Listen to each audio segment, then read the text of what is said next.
Hello everyone, my name is Yasir and welcome to my presentation. Today I'm going to be presenting about the country of China and their culture. So often nicknamed the sleeping giant, I think more people should be interested and familiarize themselves with the Chinese culture. Moving on, let's start with the introduction.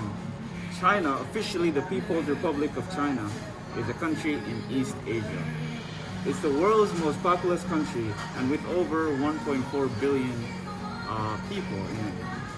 China is the world's third or fourth largest country by land area and also is one of the world's first civilizations. It covers approximately 9.6 million square kilometers. Let's move on to the key value. The first key value in the Chinese culture is harmony. So harmony means properly coordinating different things by bringing them together. So from asymmetry to symmetry, that's one example. Another example is from imbalance to balance. In modern Chinese society tries to maintain harmony between humankind and nature, between people and society, between members of different communities, and between mind and body. The second thing is benevolence / kindness, and that is I included a Chinese saying, which means a peaceful family will prosper together. Moving on to more key values. So another one is wisdom, which basically means understanding one another. People should have not only a loving heart, but also a wisdom to distinguish good from evil and right from wrong. They should have wisdom and resourcefulness to control evil and promote good. Another one is honesty. Honesty refers to the trustworthiness, integrity, and credibility. So, trustworthiness. Yeah. And then there is loyalty. Loyalty stresses service to the motherland. So when a country invades China so that the citizens can stick together and come out on top. Moving on to the experiences in the US. When the Chinese first immigrated to the United States, they received a lot of racism. So in 1892, an act was passed that prohibited Chinese laborers from entering the country and becoming citizens.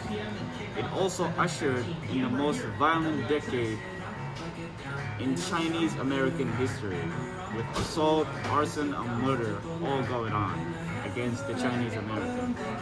They were also considered cheap labor. They easily found employment in the farmland as gardeners, domestics, laundry workers, and most famously, railroad workers. And recent times, life improved for Chinese Americans and they enjoy the American way of living. Moving on to the notable achievements. The 4 great inventions, that's what they're called. So they invented gunpowder, they also invented printing, paper making, and also the compass that we know today.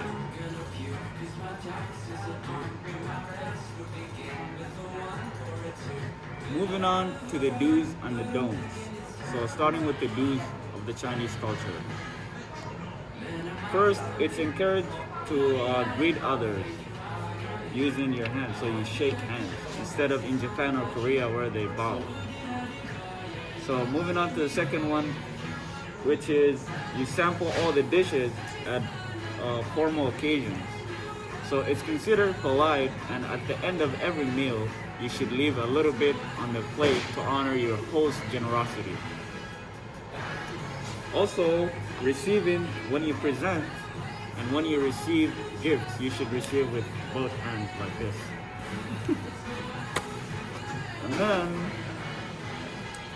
And then last one is you remove your shoes before you enter the house. Moving on to the don'ts of the Chinese culture. So public display of affection is frowned upon. So that would mean like couples kissing in public, making out and whatnot. That's not allowed, and they would rather do that in the privacy. Also, chopsticks should not be placed upward, so not sticking them in the bowl, but rather you would place it in the side of it, just like the picture that I show here. And number 4, this is more like a fun fact than a don't, but they consider the number 4 unlucky because it sounds just like the word death in their language. And as a result, many Chinese buildings don't have a 4th floor. So they skip the 4th floor, they go from like 1, 2, 3, and 5.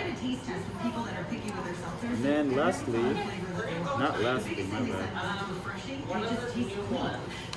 Communication pattern. Chinese non-verbal communication speaks volume. So in that culture, mostly they look at your non-verbal communication, such as using your facial expressions, your hand, body movements, and all that. So it's considered. Moving on to the second one, which is avoid too much eye contact. It's considered disrespectful to stare into another person's eye in crowded situations. So the Chinese avoid eye contact to give themselves privacy. So they would rather look down or look away, so that it seems normal for them. And also the third one, which is no touching. Touching is only acceptable between family and close friends, and none after that. And then there's my works cited. China is a big country and it's also famous. And with over 1.4 billion people sharing a culture, it should be interesting to learn about it. I hope you learn about Chinese culture today, as my presentation was about it. Thank you guys.